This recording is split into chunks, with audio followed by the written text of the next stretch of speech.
ধান চাষি বন্ধুরা আসসালামু আলাইকুম। বন্ধুরা, আজকে আমরা জানবো যে ধানের সাদা শীষ বের হচ্ছে কেন এবং সাদা শীষ বের হলে আপনারা কী পরিচর্যা করবেন বা কী প্রয়োগ করে আপনারা এই ধানের সাদা শীষ বের হওয়া রোধ করতে পারবেন। তো বিস্তারিত জানার জন্য ভিডিওটি শেষ পর্যন্ত দেখবেন এবং যারা নতুন ভিউয়ার্স আছেন তারা অবশ্যই আমাদের চ্যানেলটি সাবস্ক্রাইব করে রাখবেন।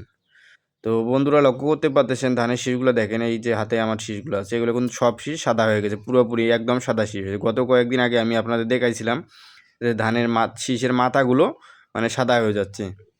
তো সেটির মূল কারণ এবং এর প্রতিকার সম্পর্কে আপনাদের আমি জানাইছিলাম। তো এই যে শীষগুলো লক্ষ্য করতে পারতেছেন, এই শীষগুলো দেখেন পুরোপুরি মানে একদম সাদা সাদা শীষ বের হচ্ছে। এর প্রধান কারণ কি? তো সেটাই আগে জানতে হবে এবং তারপর আমাদের এর প্রতিকার সম্পর্কে জানতে হবে।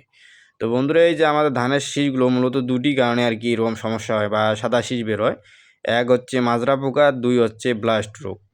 তো আপনারা যখন ধান আমরা লাগাই তখন থেকেই কিন্তু এই যে মাজরা পোকার আক্রমণটা ঘটে থাকে। তো আমাদের এই মাজরা পোকার কারণে আর কি বিশেষ করে এই যে ধানের সমস্যাগুলো দেখা যায় এবং ২ নম্বর কারণ হচ্ছে ব্লাস্ট রোগ। তো আমরা এই দুটি সমস্যার যদি সমাধান করতে পারি তাহলে কিন্তু আমাদের পরবর্তীতে এই সমস্যাগুলো হওয়ার কথা না। তো আপনারা লক্ষ্য করতে পারতেছেন এই যে শীষটা এটা কিন্তু পুরোপুরি মানে সাদা হয়ে গেছে। এটা কিন্তু আপনার মাজরা পোকার আক্রমণের কারণে এটা এই সমস্যাটা হয়েছে। মাজরা পোকা কিন্তু এই শীষটা এখানে মানে ভিতরের দিকে কেটে দিয়েছে। তো কেটে দেওয়ার কারণে এই খাদ্যটার মানে গাছ শীষটা যে বের হয়েছে এটা পুরোপুরি সাদা হয়ে গেছে। তো এখন আমাদের কিন্তু মাজরা পোকা আর এই ব্লাস্ট বা ছত্রাকের আক্রমণটা অবশ্যই আমাদের দমন করা প্রয়োজন। তো মূলত আমরা যখন ধান লাগাই তখন থেকে আমাদের ধান খেতে মূলত ৩টি পর্যায়ে আমাদের মাজরা পোকার স্প্রে করতে হবে। ১ নম্বর হচ্ছে ধান লাগানোর ১০ থেকে ১৫ দিন পর এবং দ্বিতীয়ত নাম্বার হচ্ছে আমাদের ধান যখন ৪০ থেকে ৪৫ দিন সময় হয় এই সময়, এবং তৃতীয় নাম্বার হচ্ছে ৫৫ থেকে ৬০ দিনের মধ্যে। এই ৩টি পর্যায়ে যদি আমরা মাজরা পোকার যে কোনো একটি কীটনাশক সুন্দরভাবে স্প্রে করে দিতে পারি তাহলে কিন্তু আমরা ধান খেতে মাজরা পোকাটা দমন করতে পারি। তাহলে মাজরা পোকা যদি আমরা দমন করতে পারি তাহলে পরবর্তীতে দেখবেন যে মাজরা পোকার জন্য আমাদের একটি শীষও আর দেখবেন যে সাদা হবে না। তো এরপর দ্বিতীয় কারণ যেটা সেটা হচ্ছে যে আমাদের ধান খেতে ছত্রাক বা ব্লাস্ট রোগটা যখনই আক্রমণ করবে তখনই কিন্তু আমাদের শীষগুলো দেখবেন যেই জায়গায় ব্লাস্ট রোগ বা ছত্রাকটা আক্রমণ করবে সেই জায়গায় সব শীষ কিন্তু এটা বিশেষ করে দেখবেন যে যেই জায়গায় ব্লাস্ট বা ছত্রাক আক্রমণ করছে সেই জায়গায় অবশ্যই পুরোপুরি নষ্ট হয়ে যাবে। তো এই ক্ষেত্রে অবশ্যই আমাদেরকে কী করতে হবে, আগাম সতর্কতা থাকতে হবে। যখনই আমাদের জমিতে ২-১টা করে শীষ মারা যাচ্ছে তো আমাদের কিন্তু এই পরিচর্যাটা কাজ-ছড়ে অবস্থায় করা উচিত ছিল।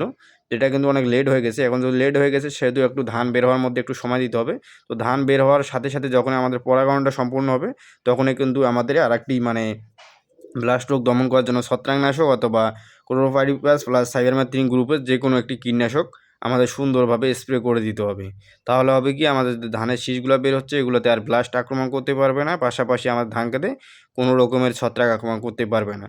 তো আমরা একটা জিনিস জানতে পারলাম যে আমাদের ধানের শীষগুলো যে সাদা বের হচ্ছে পুরোপুরি, যে দেখেন এটা একটা জিনিস খেয়াল রাখবেন, যখন ধানের শীষগুলো আপনাদের পুরোপুরি সাদাগুলো বের হচ্ছে এটা কিন্তু আপনার এই দুটি কারণেই হয়। মূলত এক হচ্ছে আপনার মাজরা পোকা, ২ নম্বর কারণ হচ্ছে আপনার ব্লাস্ট বা ছত্রাকের কারণে। তো আপনার শীষটা লক্ষ্য করেন, এই যে দেখেন এখানে কিন্তু পুরো শীষটা সাদা হয়ে গেছে এবং ধানগুলো যেখানে ধান হওয়ার কথা সেটা কিন্তু পুরোপুরি মানে চিটায় পরিণত হয়ে গেছে। মানে এখানে কোনো ধান হওয়ার কোনো সম্ভাবনা আর নেই। তো এই ক্ষেত্রে আমরা যদি মাজরা পোকার স্প্রে কীটনাশক এবং ব্লাস্টের ওষুধটা সুন্দরভাবে স্প্রে করে দিতে পারি পরবর্তীতে কিন্তু আমাদের এটা আর ধান খেতে লক্ষ্য করা যাবে না এবং পরবর্তীতে ধান যেগুলো শীষ বের হবে সেই শীষগুলো কিন্তু দেখবেন সব শীষ আপনার উপযুক্ত শীষ বের হবে এবং সেই শীষগুলো থেকে আপনাদের ফলনটা পাওয়ার সম্ভাবনা থাকবে।